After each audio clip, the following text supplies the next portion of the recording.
Hello friends, Heidi here from Rain Country. God is good all the time. And today I'm going to be making a citrus, vanilla, and marshmallow tea. And so I want to show you how I do it.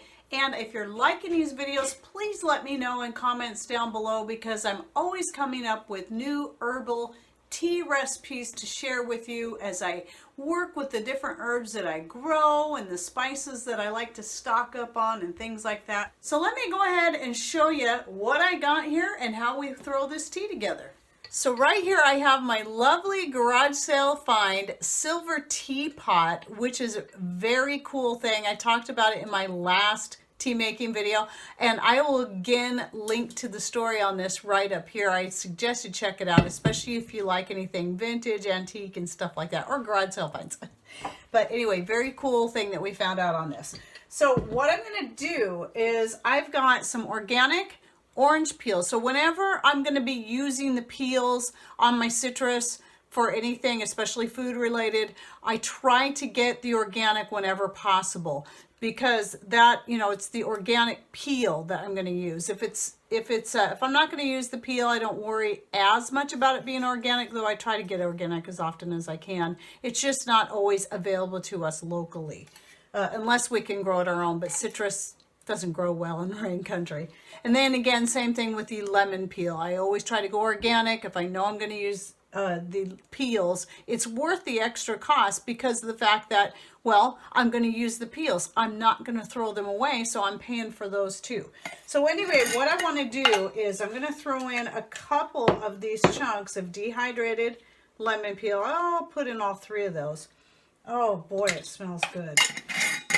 Okay, and then same thing with the orange peel. I'm going to put in 2 to 3. I'll put in 3 about this size. So keep in mind I have small hands. That's probably about the size of a quarter right there. So I've got 3. That was the smallest one. 3 of each. You really don't want to go more than that or your tea can end up bitter. All right, and then I'm going to put in some marshmallow root.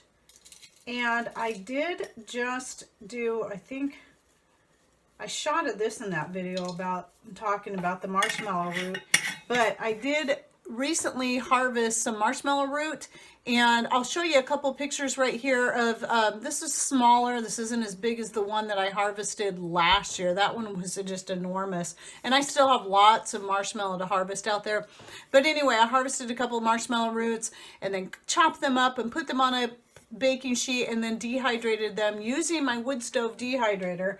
And so that's what's going on there. If you're interested in the video on the marshmallow, I'm going to go ahead and link to at least one video right up here.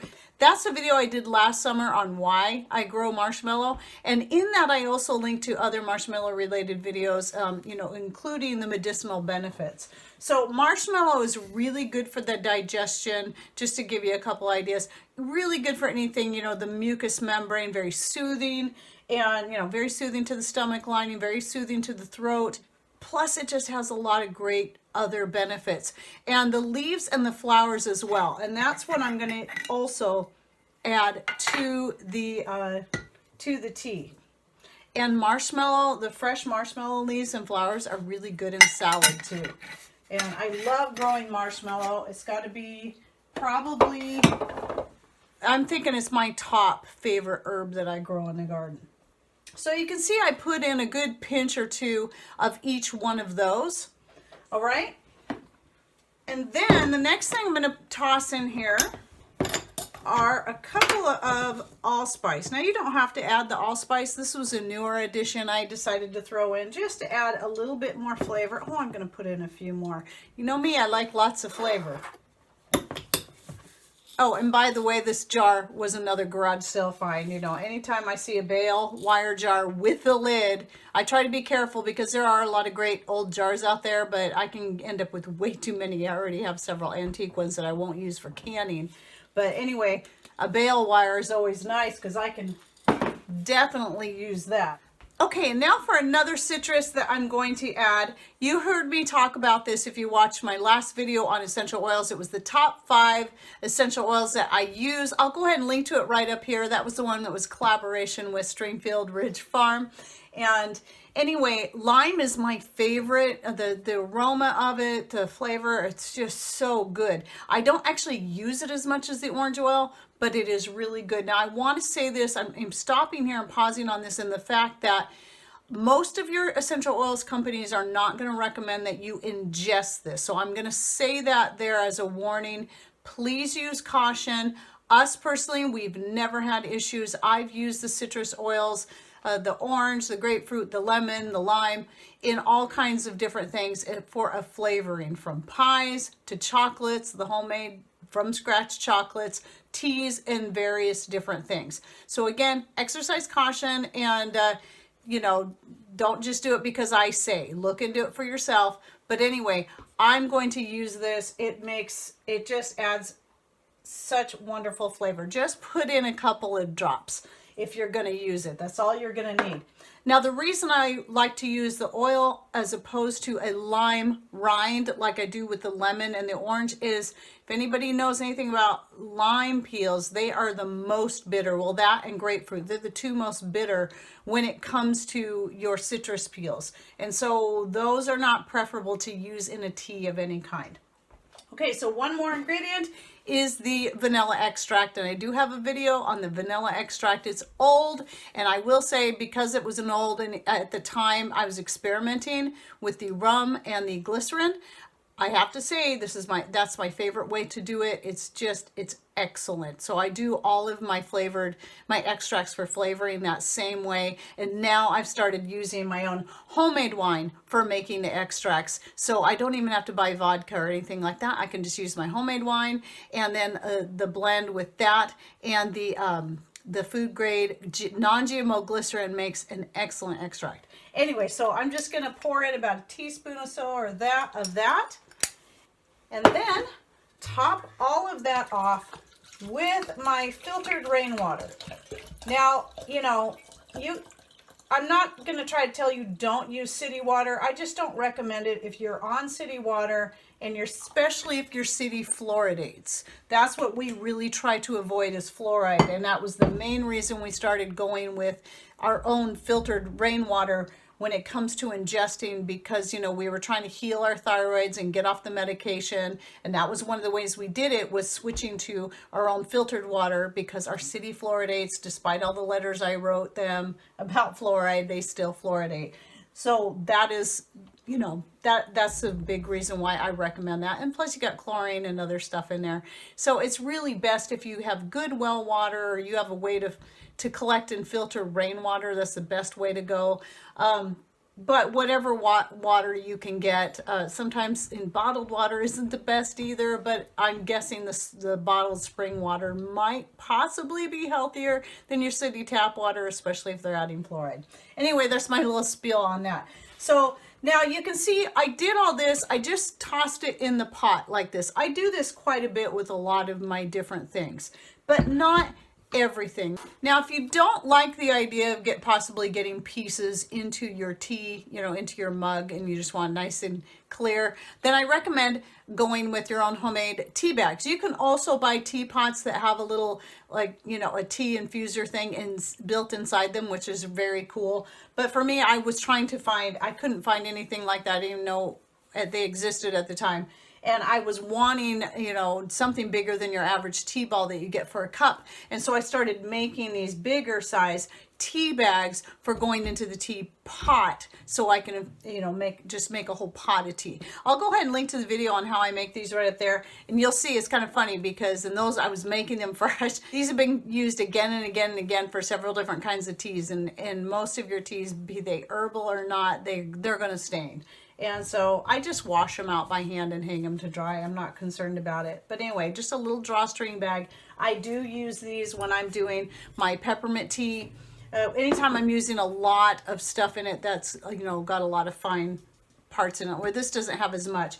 And then the rooibos tea is another one I will definitely use. And this one stains really bad. That's where most of that color came from. All right, now since this tea is for later tonight, I'm not actually going to I'm not going to brew it right now, but I don't mind all this stuff sitting in here. And then what I like to do, most of the stuff in here is the kind of stuff that you would see used in a decoction, where you would actually simmer it for quite a while.